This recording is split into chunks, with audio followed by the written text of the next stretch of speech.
Mr. President. Senator from Virginia. Mr. President, are we in the midst of a quorum? We are not. Mr. President, I rise today out of grave concern with the direction of the Senate as an institution and with the choices being made on behalf of the American people. By almost every account, our economy remains severely wounded by the effects of the COVID-19 pandemic. Cases are still rising. Matter of fact, a record was set just in the last couple days. Small businesses are unfortunately closing at an accelerating rate. Foreclosures and evictions are on the rise. Jobless benefits for many have run out. And our state and local governments are running dangerously low on resources to assist teachers, first responders, firefighters, and so many others. But rather than focusing on the immediate needs of the American people and acting to remove the uncertainty being felt by families across this country and in the Commonwealth of Virginia, the Senate is preparing to pursue a partisan exercise to fundamentally alter the composition of our Supreme Court. This comes as we are just a week away from November 3rd, when Americans will go to the polls to cast their ballots in a presidential election. In my state, in the Commonwealth of Virginia, literally almost 2 million Virginians have already voted. President Trump and the majority leader are jamming through, at this moment, a divisive nominee to fill Justice Ginsburg's seat on the Supreme Court, Judge Coney Barrett. The Senate has never confirmed a Supreme Court nominee this close to Election Day. The election is in a week. Nearly 60 million people have already voted. And while they eviscerate Senate precedent and rush towards a Supreme Court nomination, they delay passing the kind of critical legislation in terms of additional COVID relief that would help millions of Americans make it through the economic crisis. Think about that.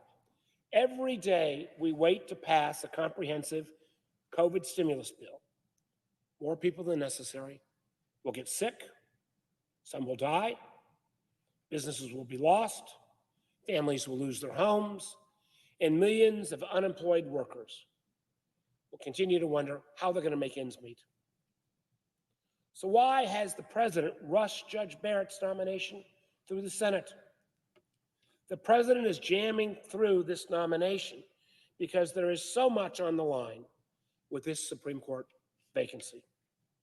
On November 10th, just 1 week after the election, the Supreme Court will hear a case that could invalidate the Affordable Care Act and rip health care coverage away from more than 20 million Americans.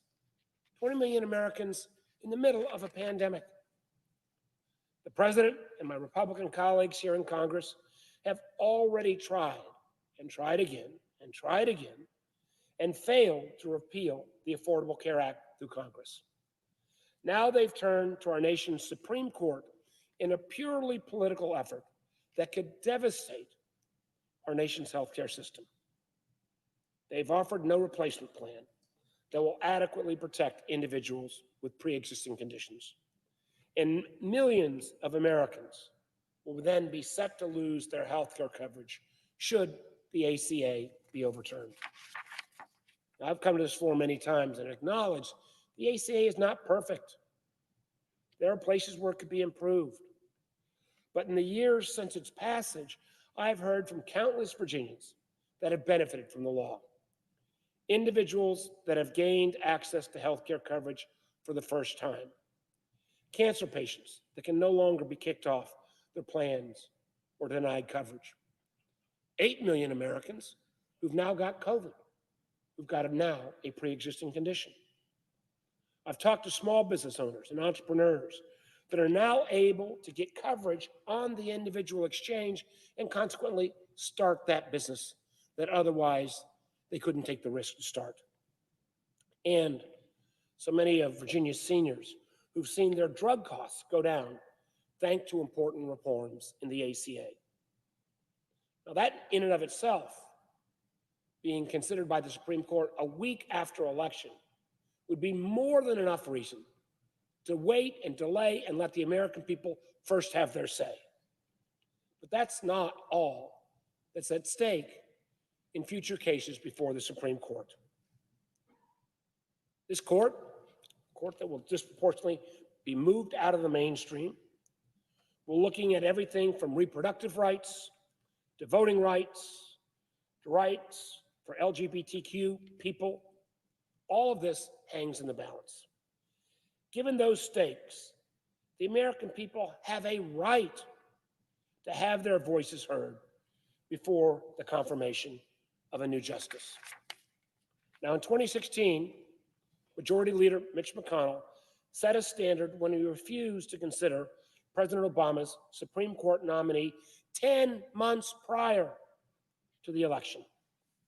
Now, I strongly objected to the Majority Leader's actions in 2016. But he's the Majority Leader, he had the votes, and now that's the precedent by which we should govern this Supreme Court nomination. Because the truth is, we can't have one set of rules for Democratic presidents and a different set of rules for Republican presidents. Our system of checks and balances has held strong and lasting for more than 200 years. And it was simply not meant to bear the brunt of such cynicism and hypocrisy. The Senate should get to the real needs of the American people, a deal that I know Secretary Mnuchin and Speaker Pelosi are quite close to. Let's split the difference and get it done. We should not be considering a Supreme Court nomination before Inauguration Day. Yet the Majority Leader is continuing forward with votes on Judge Barrett's nomination. Judge Barrett's record is clear, and so is my vote. I'm voting no. There's too much at stake. Thank you, Mr. President. With that, I note the absence of a quorum. Clerk will call the roll. Mr. Alexander.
Mr. President. Senator from Massachusetts. Thank you, Mr. President. Mr. President, I ask for there to be a vitiation of the quorum call. Without objection. Okay, thank you. Thank you, Mr. President. Mr. President, I rise to speak in opposition to the nomination of Amy Coney Barrett to serve as an Associate Justice on the United States Supreme Court. This is no ordinary nomination, and it comes at no ordinary time in the life of our nation. We are in the midst of a global pandemic that has already claimed more than 225,000 American lives. We are a mere 8 days away from a presidential election. Donald Trump announced his nomination of Judge Barrett even before we could fully mourn the death of the great Justice Ruth Bader Ginsburg. And Senate Republicans then rushed this nomination to the Senate floor. In doing so, they violated the rule that their leader, Mitch McConnell, imposed in 2016, which kept Merrick Garland off the Supreme Court after President Obama nominated him in February of that year to fill the vacancy that arose with the death of Justice Antonin Scalia. That rule was clear. That rule was concise. That rule was definitive. The Senate would not consider a nomination to fill a vacancy on the Supreme Court during a presidential election year.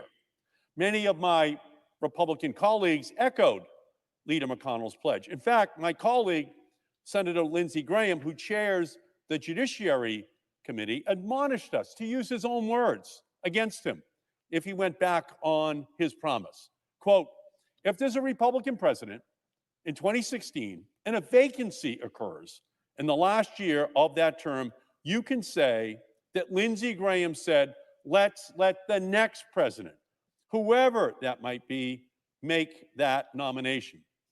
But the majority has ignored the McConnell rule and broken their promises to follow it as they engage in the outright theft of yet another seat on the United States Supreme Court. You can't spell shameful without sham.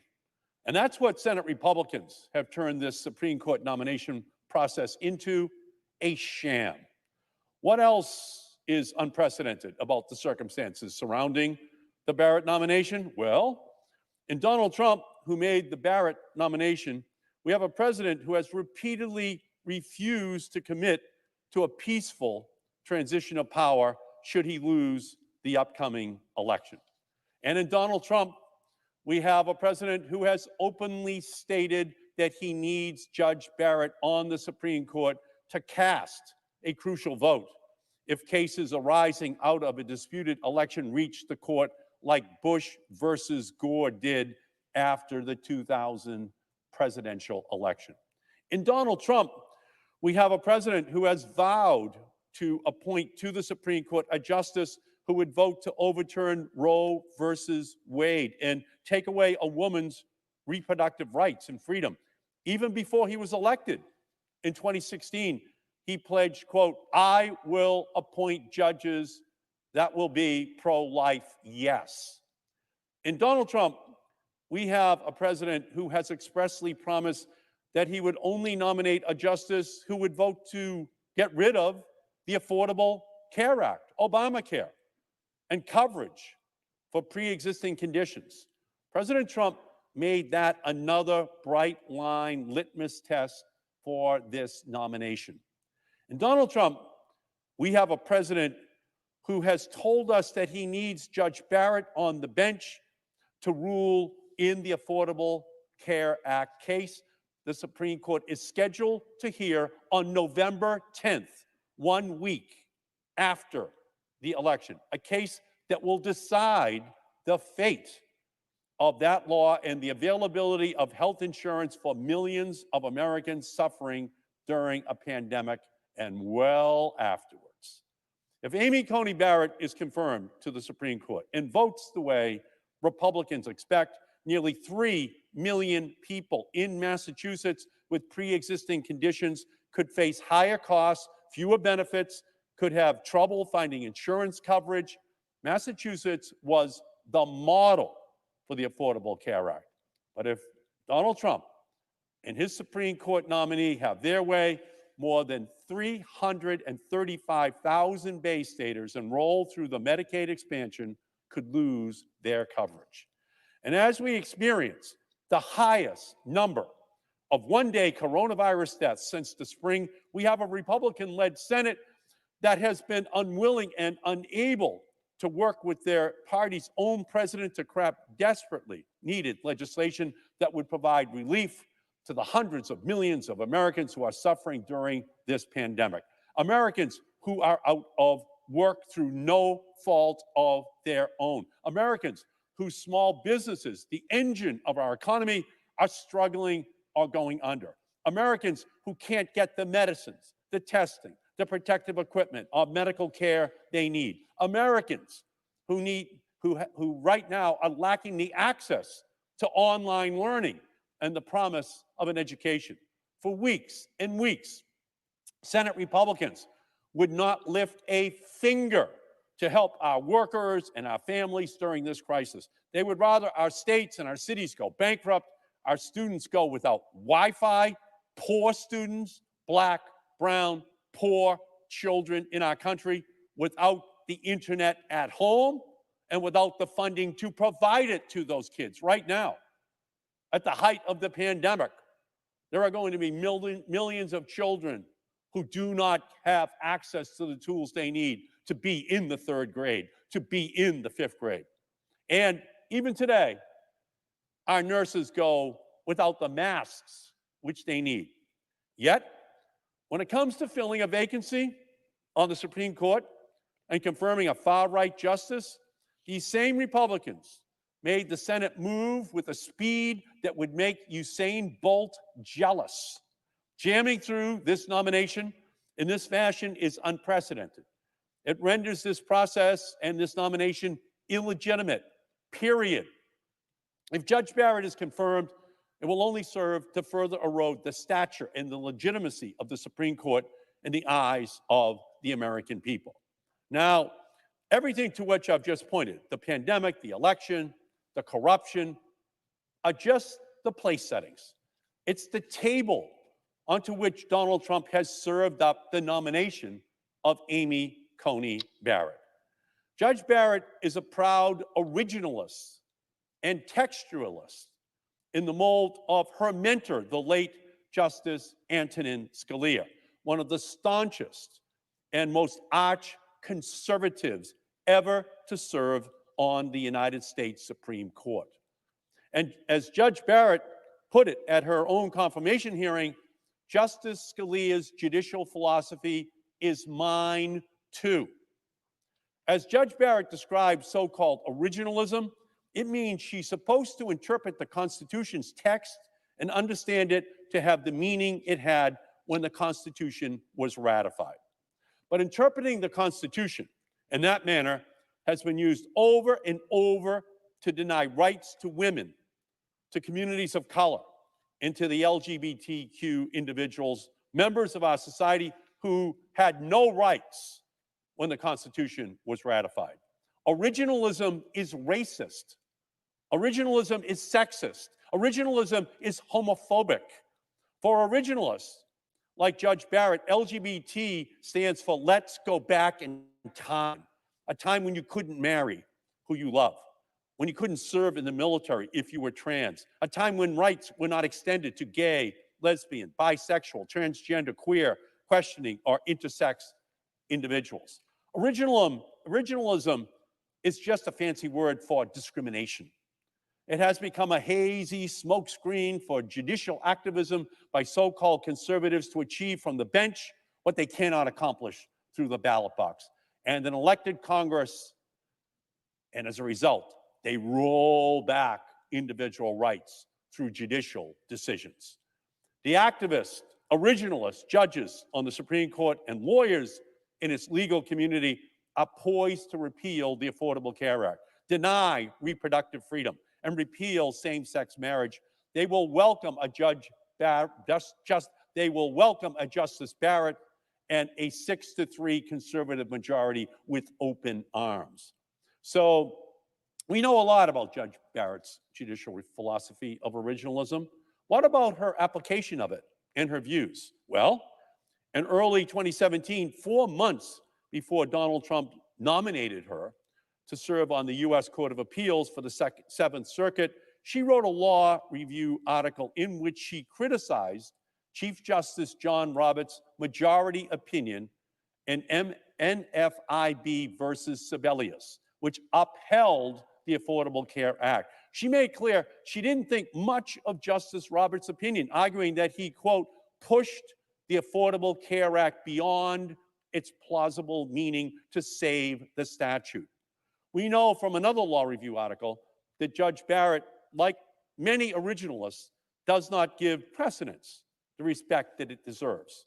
In 2013, she wrote that because a justice's duty is to the Constitution, there is, quote, more legitimacy in enforcing her best understanding of the Constitution rather than a precedent she thinks clearly is in conflict with it. In other words, she believes that her own interpretation of the Constitution is more important and more legitimate than precedent such as Roe versus Wade. We know from her dissenting opinion in Cantor versus Barr that she believes a felony conviction shouldn't necessarily result in losing the right to own a gun, but she's okay with felony convictions taking away the right to vote. Should make it easier for a felon to own a gun than to vote. That's the kind of result that Judge Barrett's originalism gets us into. So on many of these issues, Amy Coney Barrett has shown us that she couldn't be further in spirit from Ruth Bader Ginsburg, the late great justice whose seat on the nation's highest court that she will fill. While Justice Ginsburg always had us looking forward, Amy Coney Barrett and her originalism will always have us looking backwards, and backwards is precisely the direction in which this nation should not be going. So what we know from Amy Coney Barrett's own words is very troubling. Yet then at her confirmation hearing, we learned that there are many basic, fundamental legal issues on which she would not say a word, and she would keep her views hidden. At her confirmation hearing, Justice Barrett declined to answer questions about such important propositions as whether it's unlawful to engage in voter intimidation. Spoiler alert, it is. On questions whether the president can delay a presidential election. Newsflash, he can't. Questions about whether presidents should commit to a peaceful transition of power. Listen up, they should. Questions about whether Obergefell versus Hodges, the landmark Supreme Court decision recognizing the right to gay marriage and making marriage equality the law of the land, was correctly decided. No doubt about it, it was. Questions about whether the non-discrimination provisions of the Affordable Care Act protect LGBTQ people from discriminatory treatment in healthcare. Of course they do. Questions about whether Roe versus Wade was correctly decided and is a super precedent. It was and it is. Questions about whether Medicare is constitutional. Of course it is. Questions about whether climate change is real and whether human beings cause it. It is, and we do. On these and so many important issues and questions, Judge Barrett refused to give the obvious and indisputably correct answers. But based on her judicial philosophy, her writings, and her record, I have little doubt where she really stands. And that is the same corner with right-wing reactionary jurists who are far outside the mainstream of American jurisprudence. And finally, there is another question that Judge Barrett would not answer, whether, if confirmed, she will recuse herself from the Affordable Care Act case and any election cases that reach the Supreme Court. There's a federal statute that governs the recusal decision. It requires recusal in situations where a judge's impartiality might reasonably be questioned. President Trump himself put Judge Barrett's impartiality at issue when he confessed that he needed Judge Barrett on the Supreme Court to decide any election disputes. He did it when he said he'd only appoint a justice that would vote to overturn the health care law. And after reviewing Judge Barrett's record and listening to her testimony before the Judiciary Committee, it's becoming clear that we have a binary choice.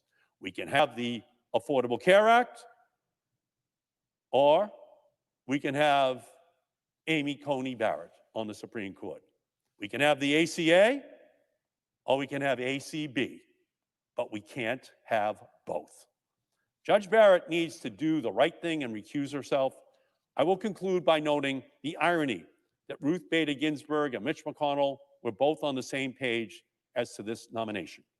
In 2016, Senator McConnell gave us his promise that the Senate would not fill a vacancy on the Supreme Court in a presidential election year.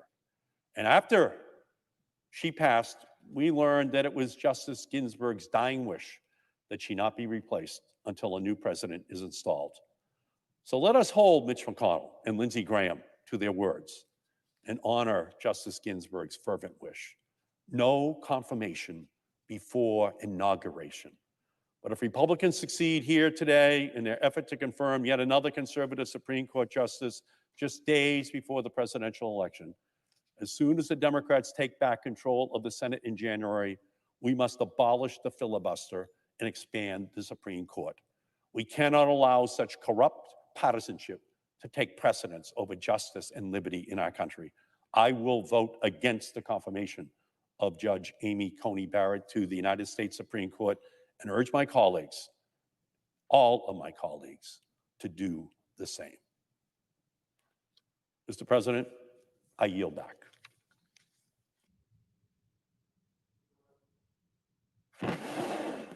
The Senator from Michigan. President. Thank you, Mr. President. I'd like to start by giving a quick history lesson. And I'll begin with just two numbers. These two numbers speak to how extraordinary it is that we are here today debating and voting on a nominee for the United States Supreme Court. The first number is 4. 4. That's how many Supreme Court vacancies have arisen after July 1st and before Election Day in a presidential election year. Only 4 times in the history of this country has a Supreme Court vacancy arisen within 4 months of a presidential election. The next number I think is very important to remember, and that number is 0. 0. That's how many times these vacancies were filled. In fact, similar to this vacancy, President Lincoln had a Senate majority when a vacancy arose just weeks before Election Day in 1864. And what did he do? He chose to wait. President Lincoln thought nominating a justice so close to an election would delegitimize our institutions and harm the republic that he was fighting so hard to preserve. That's the precedent that President Trump and Senate Republicans have disregarded as they quickly plotted to fill this seat just hours, if not minutes, after Justice Ginsburg's passing. In addition to breaking with this historical precedent, Republicans are also jamming through their nomination in the middle of a pandemic that is gripping our country. Instead of prioritizing Michigan first responders, small businesses, workers, teachers, and families and healthcare professionals that are still suffering through the effects of the coronavirus pandemic, Senate Republicans and the president are instead laser focused on jamming through a Supreme Court nominee for a lifetime appointment. This is more than just political gamesmanship. This nominee will significantly impact the lives of Michiganders and folks all across our country. We know that the Supreme Court is set to shortly consider a case that has far-reaching ramifications for people's health care. The Trump administration is arguing in court that the Affordable Care Act should be overturned in a case that will come before the Supreme Court in November, just 7 days after Election Day. If the Trump administration gets its way in this lawsuit, we could go back to the days when insurance companies once again called the shots on people's health care. Over 4 million Michiganders with pre-existing healthcare conditions could be denied coverage. Seniors could be charged more for prescription drugs. Lifetime and annual limits on coverage could make costs unaffordable, and as a result, force families into bankruptcy. Before the passage of the Affordable Care Act, medical debt was the #1 reason for personal bankruptcy. People faced financial devastation simply because they got sick. Women could again be charged more for being a woman because a potential pregnancy is a pre-existing condition.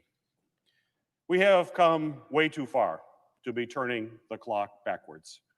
For the Trump administration to be pushing this lawsuit is reckless and dangerous, especially during the worst public health and economic crisis in generations. But that's not all that's at stake. A woman's right to make her own healthcare decisions and reproductive freedom is at stake. Workers' rights against corporate special interest are at stake. Environmental justice is at stake. Access to the ballot box is at stake. Attempts to end the corrosive effect of money in campaigns and elections is at stake. And LGBTQ rights are at stake. Those are just some of the many issues that a Supreme Court justice with a lifetime appointment will be ruling on for decades to come. Judge Amy Coney Barrett's nomination has extremely far-reaching consequences. We are just a few days from Election Day. Already over 2 million Michiganders have voted, and many more are voting as I speak here today.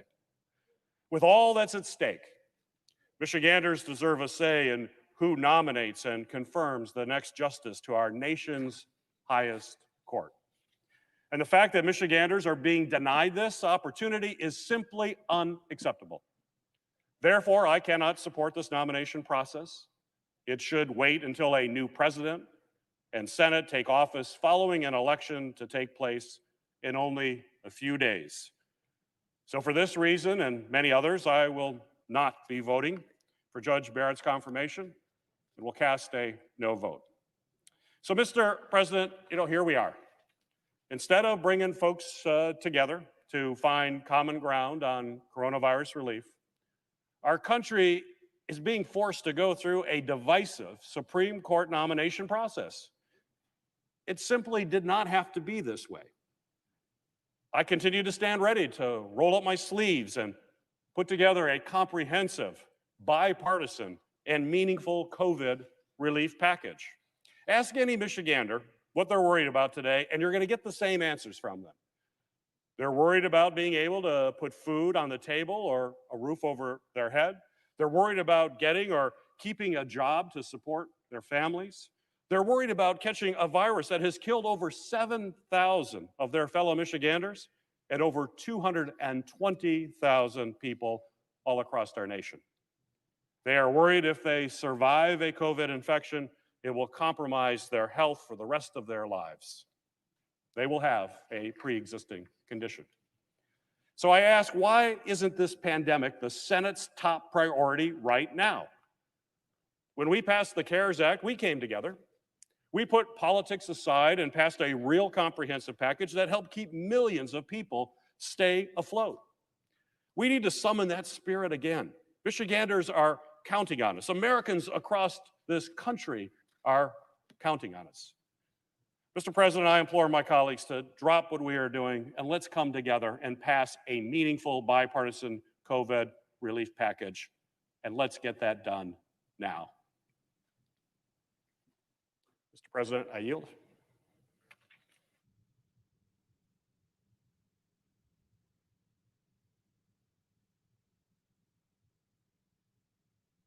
Mr. President. The senator from New Mexico. Mr. President,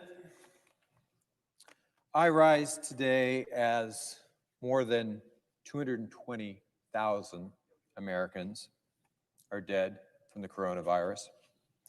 There are more than 4 million fewer jobs than when Donald Trump took office. We are still squarely in the middle of this pandemic and an economic crisis, the likes of which we have not seen since the Great Depression.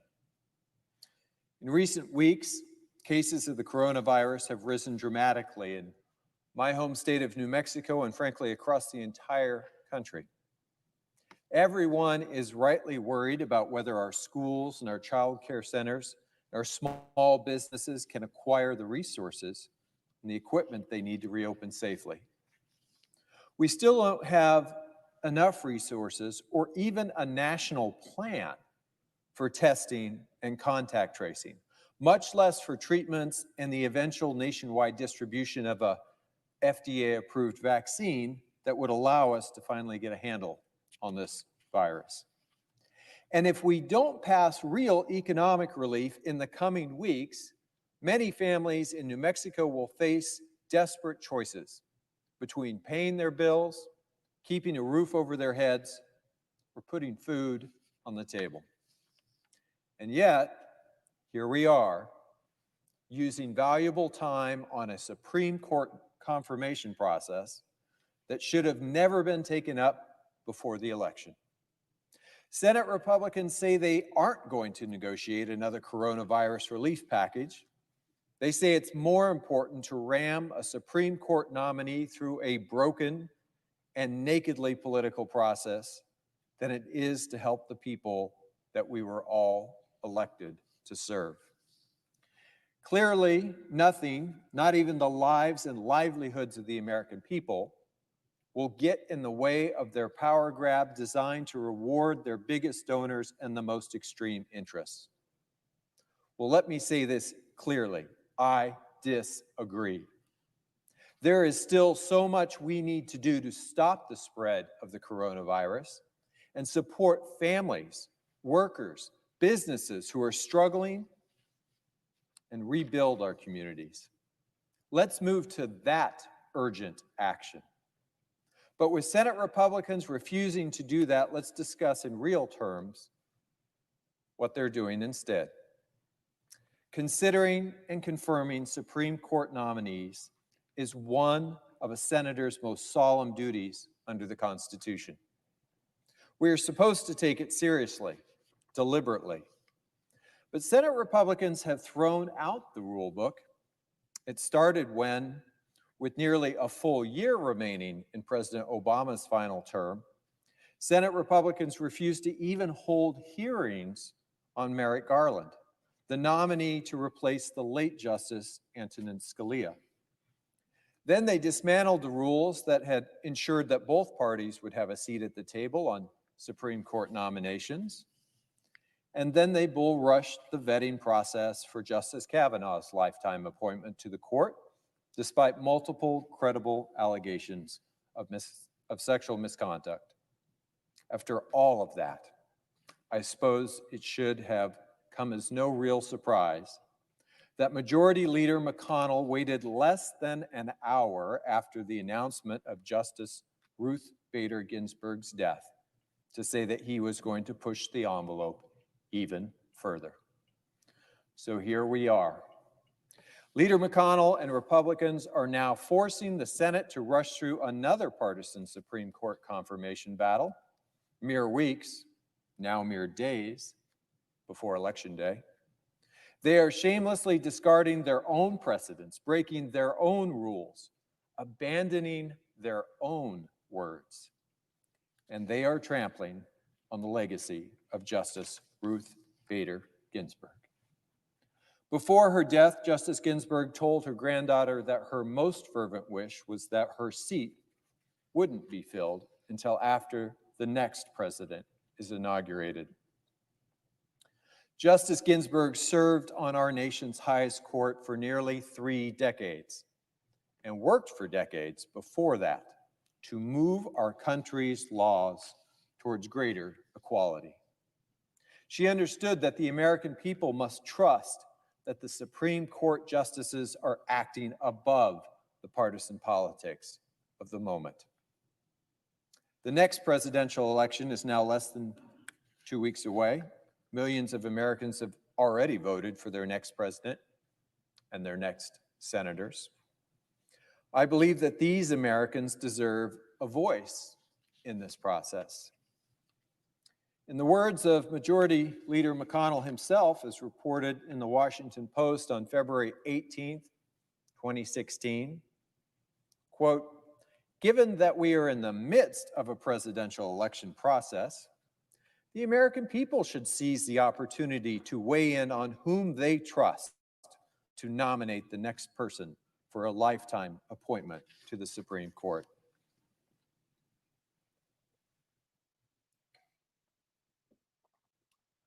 The Senate should follow that precedent and should allow voters to decide who should fill this Supreme Court seat. So what has changed for Majority Leader McConnell? Well, in the last decade, the court has made razor-thin 5-4 rulings on women's rights, on LGBTQ rights, on workers' rights, immigration, voting rights, civil rights, climate change, and much else. Now, my Republican colleagues will say that these decisions were made by activist judges and that all they want are judges who will call balls and strikes. But what they really want are judges who will make those calls consistently biased towards wealth and power rather than towards people. For all the talk of activist judges, it is my Republican colleagues who are right now attempting to add one whopper of an activist to the Supreme Court. Next month, the Supreme Court will take up President Trump's case to eliminate the Affordable Care Act in its entirety. That's right. In the middle of this pandemic that has now killed more than 220,000 Americans and infected millions more, the Supreme Court is taking up a case that could eliminate health care coverage for millions of Americans. Now, Judge Barrett refused to answer questions about the Affordable Care Act during her confirmation hearings last week. But her views on the health care law are clear, and they are exposed in the public record. Judge Barrett has repeatedly and publicly criticized the Affordable Care Act. She has said that the Supreme Court should have already invalidated it. If Senate Republicans have their way, she will have the opportunity to do just that. And what would it mean if the Supreme Court overturns the Affordable Care Act? It means bringing back discrimination, higher costs, even outright denial of coverage for more than 800,000 New Mexicans living with pre-existing conditions like heart disease, diabetes, cancer, and now COVID-19. I am particularly worried about what this would mean for the people in Indian country who have been disproportionately impacted by this pandemic. In New Mexico, tribal nations have experienced heartbreaking losses, and healthcare resources in the tribal communities have been incredibly strained. I have lost friends and mentors in Indian country, and I know others who are still struggling to recover from this virus. I can't even imagine how much worse this situation could become if the health coverage provided by the Affordable Care Act were ripped away. When we passed the Affordable Care Act, I fought hard to include a permanent reauthorization of the entire Indian Health Care Improvement Act, which supports the care provided to Native Americans through the Indian Health Service. An estimated 290,000 American Indians and Alaska Natives also gained health coverage through the Affordable Care Act's Medicaid expansion. All of that is at risk if the Supreme Court overturns the Affordable Care Act. If Judge Barrett is confirmed, she will also attack other important Supreme Court precedents, from Roe v. Wade to the recent marriage equality decisions. Now, she dodged questions on these issues during her hearing, but her academic and judicial record make clear Judge Barrett's extreme beliefs and philosophy. In her hearing last week, Judge Barrett also refused to take a firm view on climate change. Now, we have major wildfires burning right now in northern New Mexico in October, Colorado, California, seeing much of the same. We don't have time to debate the undisputed facts and realities of climate change, especially with a judge that would strip us of the tools needed to address it. Tellingly, Judge Barrett also refused to agree to recuse herself from any decisions related to the upcoming presidential election. Now, given that President Trump considers Judge Barrett his justice, this creates a dangerous conflict of interest. It's also a very real threat to the foundation of the Supreme Court as an equal and independent branch of government. Meanwhile, instead of attempting to tear down our democracy, the House of Representatives has passed multiple coronavirus relief bills over the last 6 months that would help workers and families, and they are already willing and able to negotiate with the president, to negotiate with Leader McConnell, to come to some sort of bipartisan agreement. But Majority Leader McConnell and Senate Republicans have walked away from the negotiating table, leaving us with nothing but false promises, sham bills to provide themselves a little political cover before an election. We all know the real story here. Behind closed doors, Majority Leader McConnell is actively discouraging negotiations on a bipartisan relief bill. Let me say this to Majority Leader McConnell and all of my Republican colleagues.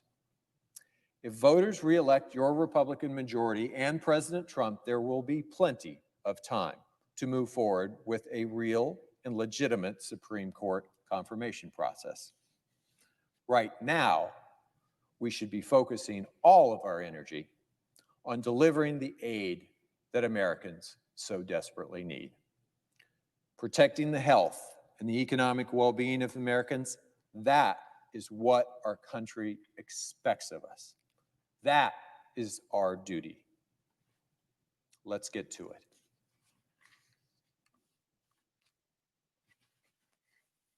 Mr. President, I yield the floor.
Madam President.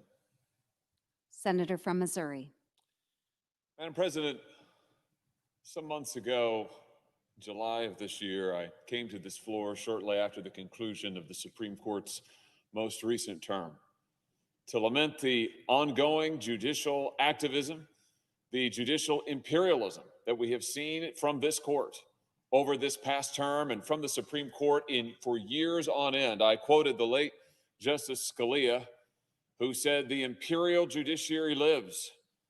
And I said on the floor of the Senate, it was a shame to say, but undeniable, that the imperial judiciary continued to live in this country, a judiciary intent, a Supreme Court intent on legislating from the bench, on making up laws that went along with no regard for what the people actually wrote in their statutes or in their laws. And I particularly lamented the position of religious conservatives, people of faith, who had seen in this past term from the United States Supreme Court decision after decision tossing aside the concerns of religious conservatives and faithful Americans, who had watched the Supreme Court legislate, departing from the text of written laws with barely any concern for the effects on religious liberties. In fact, tossing aside concerns about religious liberty, religious freedom, the effect on religious institutions with one or two lines and opinions. This is what we had been seeing from the United States Supreme Court, and religious conservatives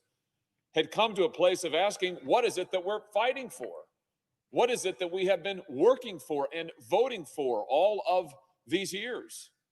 Is anybody actually listening to us? Do our votes really matter? Well, those are the questions that religious conservatives were asking in July of this year. And that is why the nomination of Amy Coney Barrett to the Supreme Court of the United States comes as such historic and welcome news to people of faith in this country, to religious conservatives, and to all who believe in the rule of law in America. The nomination of Amy Coney Barrett is truly historic. This is the most openly pro-life judicial nominee to the Supreme Court in my lifetime. This is an individual who has been open in her criticism of that illegitimate decision, Roe versus Wade. This is a nominee who has been open about her faith and her faith commitments and the way she and her husband lived their lives immersed in their Catholic faith and raised their children in their Catholic faith, and want others to have the freedom to be able to do the same. And her nomination, and I anticipate her confirmation tonight in just a few hours on this floor, will show that there's nothing wrong with any of that. In fact, people of faith should be welcome on the Supreme Court of the United States. People of Judge Barrett's convictions should be welcome on the Supreme Court of the United States. And in just a few hours, in the vote of this body, we will confirm that that is indeed the case. And I have to say that Judge Barrett's own positions, her convictions, give me great confidence that she understands the difference between judging and legislating, that she will not be a judicial imperialist, as I've talked about on this floor in months past.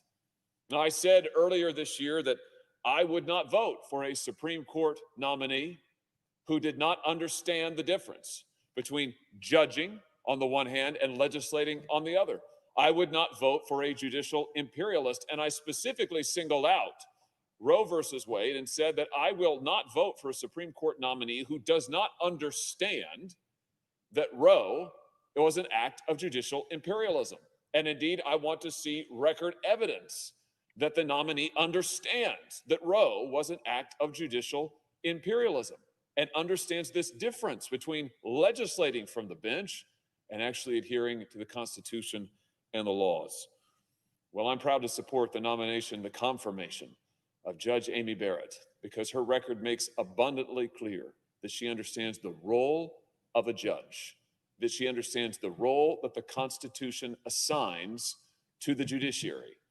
It is not the role of legislating. It is not the role of imposing policy preferences or personal views. It is the role of following the law. And her record indicates that she understands that she is committed to following that role and committing to revive it, that approach, that constitutional approach to judging, that she will fight for it and revive it on the Supreme Court of the United States. And so I am delighted to support her nomination. I am delighted to have someone of her convictions. I am delighted to have someone who has taken the stances that she has taken as a legal practitioner, as an academic, and as a judge. And yes, that includes her position on life, and yes, that includes her position on Roe. And so, Madam President, I would just say that tonight we will set a precedent that people of faith, people of the convictions that Judge Barrett has and shares are welcome in this country in every office. They are welcome on the highest court in the land.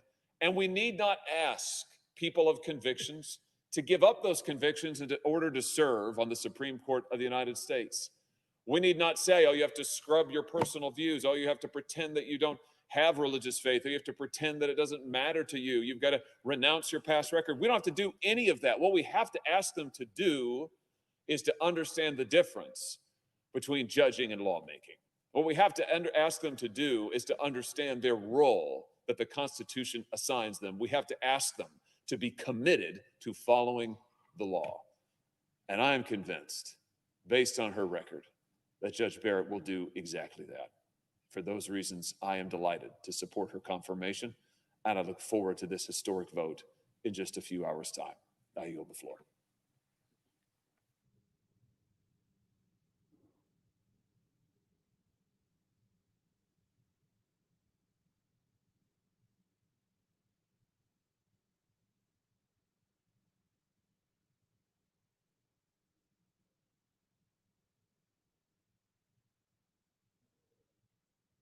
From Missouri. I note the absence of a quorum. The clerk will call the roll. Mr. Alexander.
Madam President, Senator from New Jersey. are we in a quorum?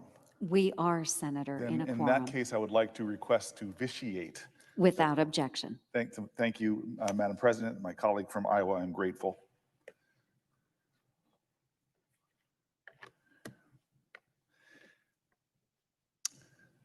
Madam President, I rise today to speak on the nomination of Amy Coney Barrett. I rise in the midst of a pandemic, in the midst of an election process in which over 50 million Americans have already voted, to speak with the simple call that we should wait. We should not be doing this as a body. Now, that's not a radical statement. It's a statement that's been said by pretty much every member on the Democratic side, but it's also a statement that's made by many people in the Republican Party before we got to this juncture. It was said around the time that Merrick Garland was up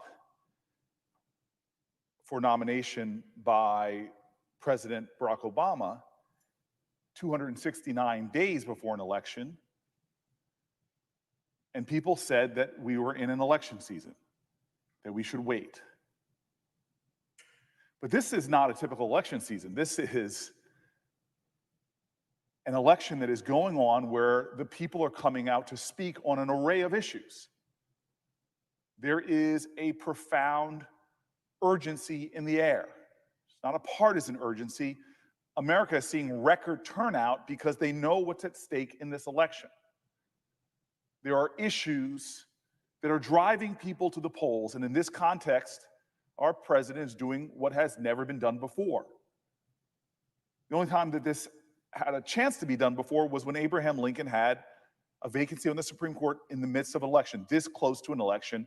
And Abraham Lincoln, one of our greatest presidents of all time, made a powerful choice. He had the power to move. He had the power to nominate, but he showed a restraint on power. He showed, in a sense, what we would call an act of grace. He knew that in the midst of an election, when people were coming out to speak, that it was better to wait. This grace is also what was called for by Ruth Bader Ginsburg on her deathbed.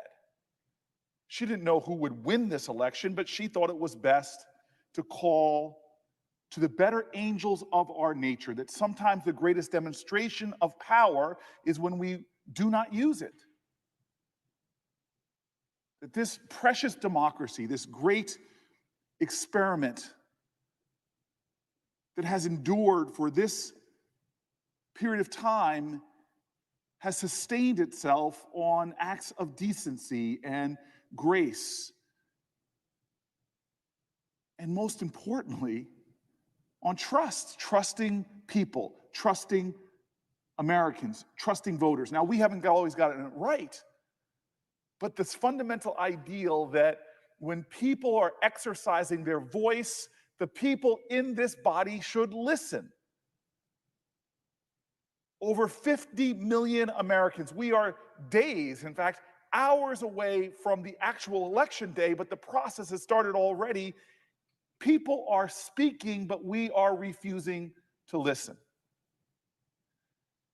And I fear that what's driving many people to the polls are some of the very issues that this Supreme Court justice will be in a position to hear. We know that Donald Trump spent the last 4 years trying to overturn the Affordable Care Act. He made a promise to only appoint justices who would overturn it. He promised that he would nominate a judge who would, and I quote, do the right thing, unlike Bush appointee John Roberts on Obamacare. This is clear. We know that the Majority Leader, Mitch McConnell, controlling this floor, has spent years trying to overturn the Affordable Care Act. In fact, between the House and the Senate, there have been over 70 votes to overturn the Affordable Care Act. And we know that there is a case that will come before the Supreme Court on November 10th that could very well determine whether or not over 600,000 people in my state and 20 million people across the country can keep their health coverage. So this is not a secret. The American people know what's going on. They see what's happening here, and many of them, I believe, are going to the polls to speak about the issue of health care. And instead of waiting and trusting to hear and listen to the will of the people, we are here right now. Folk are scared. We are, in a sense, walking through the valley of the shadow of death, the fourth largest mass casualty event in the history of our country, and the death rate is rising every single day. That's why so many Americans have been speaking out and calling out, because they know what this nomination could very well mean for their lives and for that of their family members. They know what a world without the ACA would be like, and for a president to nominate someone, a president hostile to the ACA, a Supreme Court justice who has spoken to this, they know what this might mean. We know that for 3.8 million New Jerseyans and 130 million Americans who have pre-existing conditions, people with diabetes, cancer survivors, people with diseases like my dad had, Parkinson's, it could mean being charged more or denied coverage completely. This is a terrifying reality.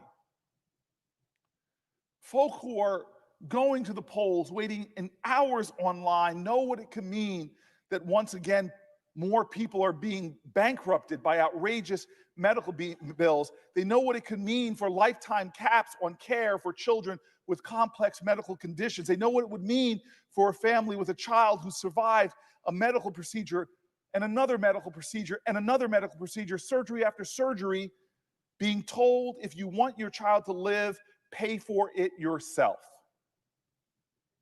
So many Americans know what it would mean for seniors not being able to afford life-saving prescriptions, making the dangerous decision to cut pills in half or ration their insulin.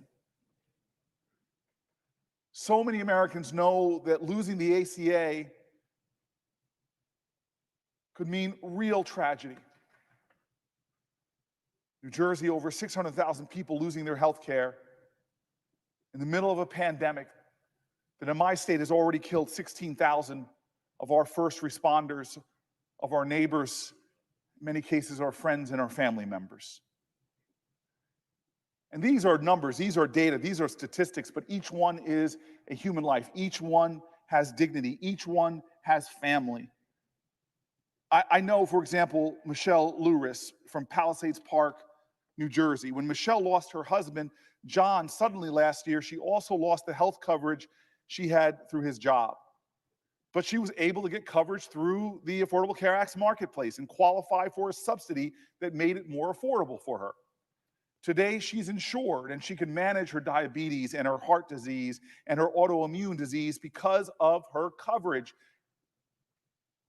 She said that if she lost her affordable health care, she would have to sell her home and be in financial crisis. Losing the ACA for Barrett Bowman, who's a 49-year-old dad with twin boys and a football coach from New Jersey, he said that before the ACA was passed, he didn't even go to the doctor because he was afraid he couldn't afford it, putting his own health in danger. After the ACA, he was able to get affordable coverage. And when he felt sick a few years back, he made a doctor's appointment and was diagnosed with diabetes. Today, thank God, his condition has improved. But he said, and I quote, "Now I have a pre-existing condition. My insurance covers my medications, my equipment to monitor my diabetes. If that's taken away from me, what's going to happen? I can't afford those things on my own." I know this reality. We must know this reality. We must listen to Americans right now who are saying openly, I'm going to the polls because of my fears on health care. And yet we are going through, instead of waiting to listen to our fellow Americans, showing that grace that they should decide, we are rushing forward. What about protections that are granted people, like those under Roe v. Wade? What about that? Decisions that we should let voters decide. We should listen to the American people. What about protections for workers? What about protections for organizers? What about voting rights? All of these issues in the midst of an election deserve to be decided by the people. The American people know what's at stake right now because we know that Donald Trump nominated Judge Barrett with a very specific agenda in mind. He told us very clearly.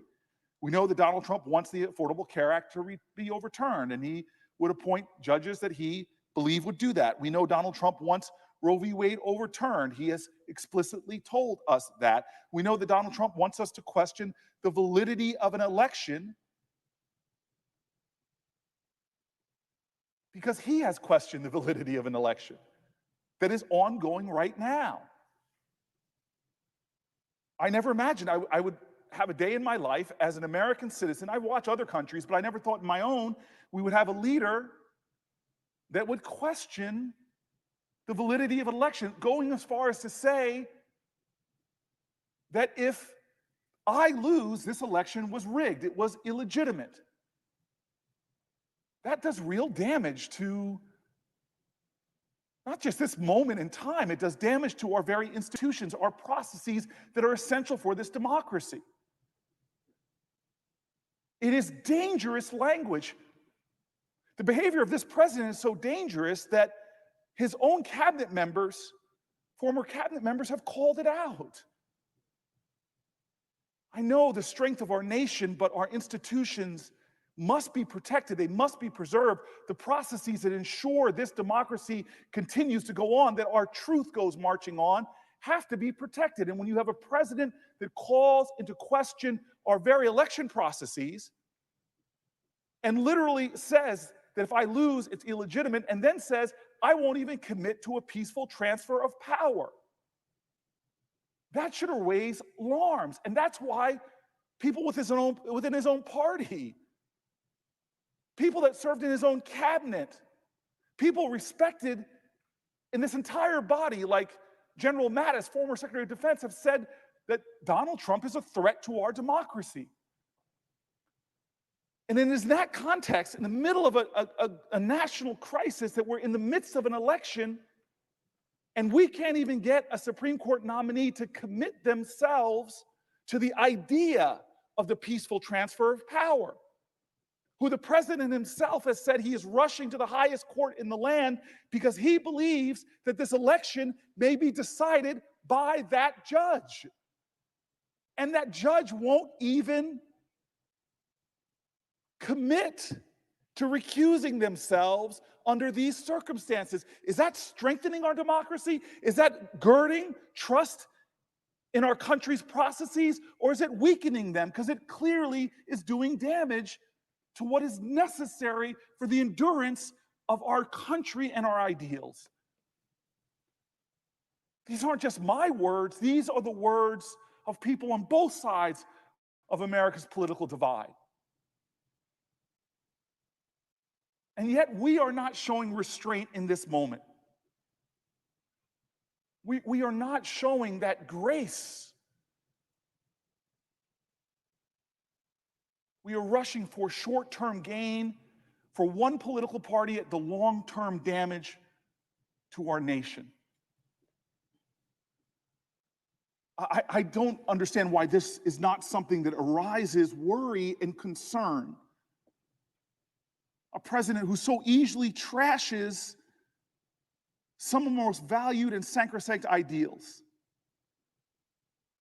I remember the hurt I felt when peaceful protesters in Lafayette Park were turned upon. I remember a note I was forwarded from a college classmate, if I have it correct, about her son being hit with a rubber bullet. I remember journalists that I've learned and gotten to know in these very hallways telling me about the horror of seeing the panic and the screams and the running as the gas and the rubber bullets hit.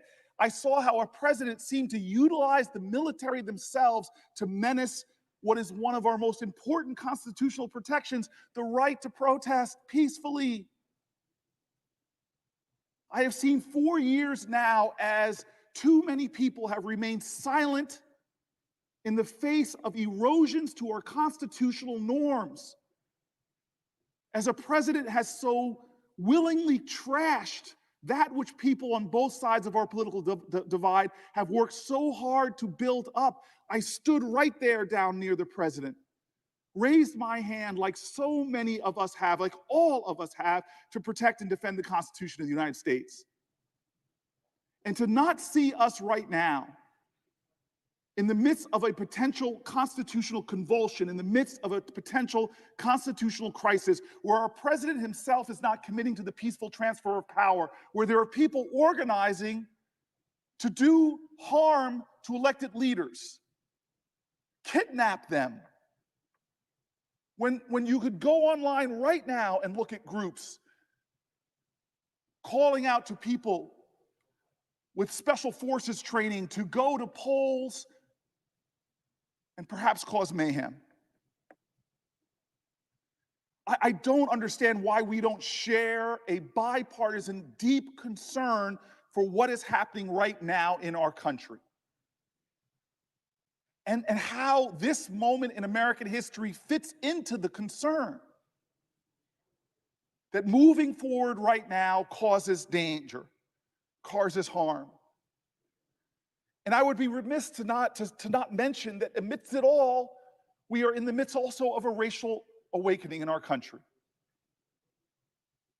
We saw what are perhaps the largest demonstrations in our nation around issues of racial justice. All 50 states, towns and communities from all backgrounds, people marching and protesting around race issues. It's led to millions of Americans to learn more about our own history, discovering things like the Tulsa massacre, discovering things like the Colfax massacre, going to the incredible museum in Alabama for lynching, where thousands of Americans were lynched in our country, discovering our history and how it ties directly to the present. Amidst all of this, we know that issues of race and the law will continuously come up before the court until we have justice rolling down like water and righteousness like a mighty stream. And in the midst of all of this, even my conversations with this nominee, I was surprised that they could not speak to one article, one law review article, one column or one book they've read about issues of race and the law. When we are still in a nation that has such bias in its outcome, where just by the color of your skin is directly correlated with longer sentences, more likely to get to the mandatory minimum, more likely to get the death penalty. Where we see no difference between blacks and whites in America for using marijuana or selling marijuana, but blacks are almost 4 times more likely to be arrested for possession of marijuana, getting criminal convictions for doing things that 2 of the last 3 presidents admitted to doing. And in the midst of all of this that has activated so many Americans and many of them to the polls today, I couldn't get even a dialogue going about issues of race. And when I specifically asked about a case, Judge Barrett's case in Smith versus Illinois Department of Transportation, this case involved a black traffic patrol driver who had been fired by the Illinois Department of Transportation. This employee claimed that he had been the subject of a hostile work environment and that his supervisor had called him the N-word. Judge Barrett ruled against him, saying that despite documenting being called the N-word by his supervisor, the employee had failed to make the case that he had been fired in retaliation for complaints about race discrimination. When I asked Judge Barrett why she ruled that a supervisor using a vile and derogatory term, one that carries with it a history of racial subjugation and violence like the N-word, did not constitute a hostile work environment. I mentioned that Judge Kavanaugh, in a similar case, ruled that it did. I was surprised after her answers to go back and read the case that she had muddied the fact in the case. In fact, she blatantly mischaracterized a key fact in the case. Judge Barrett said, and I quote, "He didn't tie the use of the N-word into the evidence that he introduced for his hostile work environment claim." When in fact, the employee's reply brief states, and I quote, "Appellant's position is that the combination of the N-word and the acts identified immediately above did create a hostile work environment." She mischaracterized her own ruling, claiming, and I quote, "So the panel very carefully wrote the opinion to make clear that it was possible for one use of the N-word to be enough to establish a hostile work environment claim if overplayed that way," when in fact, her opinion stated something different. Quote, "The N-word is an egregious racial epithet. That said, Smith can't win simply by providing that the N-word was uttered." Again, even Justice Kavanaugh stated that being called the N-word by a supervisor suffices itself to establish a racially hostile work environment. Again, in this context, at a moment that our country is moving in numbers we have not seen before, we have a justice that mischaracterizes a case, doesn't speak directly to the facts as plain as they were, and can't engage in a substantive conversation about any scholarship whatsoever around race in America. I'd like to read an excerpt of the letter from Derek Johnson, President and CEO of the NAACP. He writes, "It is disturbing enough that Judge Barrett declined to rule that use of this vile epithet constituted a racially hostile work environment, but her misrepresentation to the Judiciary Committee about the basis for her ruling raises serious questions about her truthfulness and candor under oath that extended far beyond this particular case." I would like to enter for the record a letter from the Black Lives Matter Global Network Foundation signed by 18,000 Americans in opposition to the nomination of Amy Coney Barrett to serve as Associate Justice on the Supreme Court of the United States. Without objection. Thank you, Mr. President. And so I appeal again, one last time, to the conscience of the Senate. This is not a time to proceed. This is a time for grace. It's not a time to proceed. It's a time to firm up the foundations of our republic. It's not a time to proceed. It's a time to listen to the American people. It's a time to listen to the voters lined up now. It is a time to listen and wait. I know there's a lot of Americans who are concerned right now, not with the one nominee, but with how this process has gone. It is a process that is eroding people's trust and their faith in the institutions. They don't see fairness in this. They look at the own words of Republican senators and don't understand how hypocrisy like that can stand. One standard for one president, another standard for another.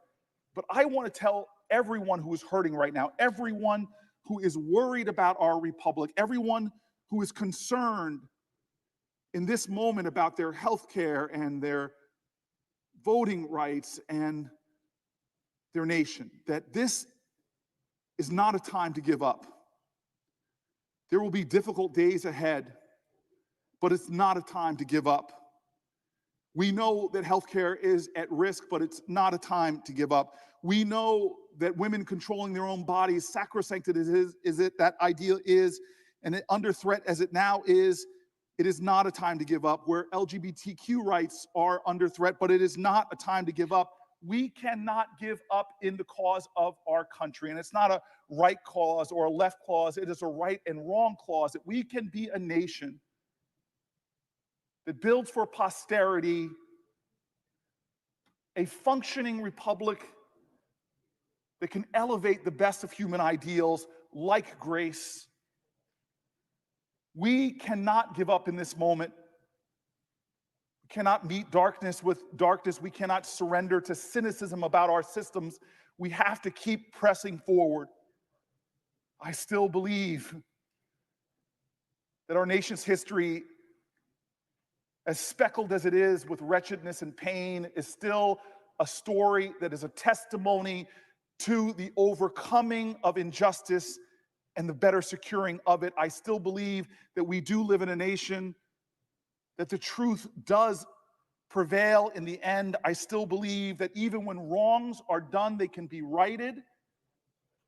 I still believe that though this may become today a moment of shame, that we can reclaim in this nation the ideals of our founders, those testimonies to grace, the commitment to each other of their sacred honor, that we still can take a body politic, wounded and injured, and in our country find healing, find redemption, and find grace. Mr. President, I yield the floor.